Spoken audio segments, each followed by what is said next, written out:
ഇന്ന് നമുക്ക് സിമ്പിളായിട്ട് എല്ലാവർക്കും ഗിഫ്റ്റ് കൊടുക്കാൻ പറ്റിയൊരു പോപ്പപ്പ് കാർഡ് ഉണ്ടാക്കിയെടുക്കാം. അതിനായിട്ട് ഞാനൊരു A4 ഷീറ്റ് പേപ്പറാണ് എടുത്തിരിക്കുന്നത്. എന്നിട്ടത് 14 സെൻറ്റിമീറ്റർ ലെങ്ത്തും ബ്രെഡ്ത്തുമുള്ള ഒരു സ്ക്വയറാക്കി കട്ട് ചെയ്തെടുത്തു.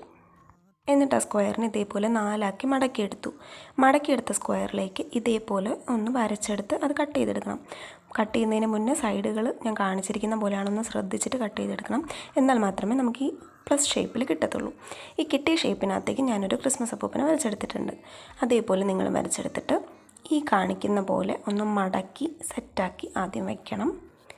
എങ്കിൽ മാത്രമേ നമ്മൾ തുറക്കുമ്പോൾ ഇതേപോലെ കൈ തുറന്ന് വരത്തുള്ളൂ. ഓക്കെ, ഇനി ഈ ക്രിസ്മസ് അപ്പൂപ്പനെ നമുക്ക് ഇതിനകത്ത് നിന്ന് കട്ട് ചെയ്തെടുക്കാം. കട്ട് ചെയ്തെടുത്ത ക്രിസ്മസ് അപ്പൂപ്പനെ നമ്മൾ ഏത് ബേസിലാണോ വയ്ക്കാൻ ഉദ്ദേശിക്കുന്നത് അതിനകത്തേക്ക് സ്റ്റിക്ക് ചെയ്ത് കൊടുക്കണം. ഞാനിപ്പോൾ ഒരു ബ്ലാക്ക് ചാർട്ട് പേപ്പറാണ് എടുത്തിരിക്കുന്നത്. നിങ്ങളുടെ ഇഷ്ടം അനുസരിച്ച് എന്ത് കളർ വേണമെങ്കിലും എടുക്കാം. എന്നിട്ട് ക്രിസ്മസ് അപ്പൂപ്പൻ്റെ ടോപ്പ് പോർഷനിൽ തലയുടെ നേരെ ഭാഗത്തായിട്ട് പശ തേച്ച് ഇതേപോലെ ഒട്ടിക്കുക. കാലിൻ്റെ ഭാഗത്ത് നടുക്കും കാലിലും പശ തേച്ച് ഒട്ടിക്കുക. കൈയുടെ ഭാഗത്ത് പശ തേക്കരുത്.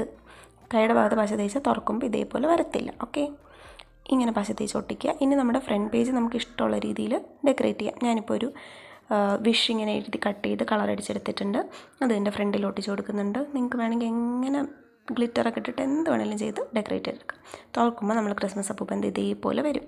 ഇനി ക്രിസ്മസ് അപ്പൂപ്പൻ ഇങ്ങനെ വെറുതെ ഇരുന്നപ്പോൾ എനിക്കെന്തോ ഒരു രസമില്ല. വെറുതെ ഇങ്ങനെ കൈ മരിച്ച് വന്ന എന്താ ഭംഗി.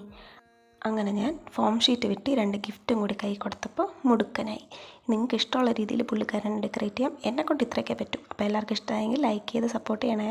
അപ്പോൾ അടുത്ത വീഡിയോ കാണുന്നവരെ ബൈ.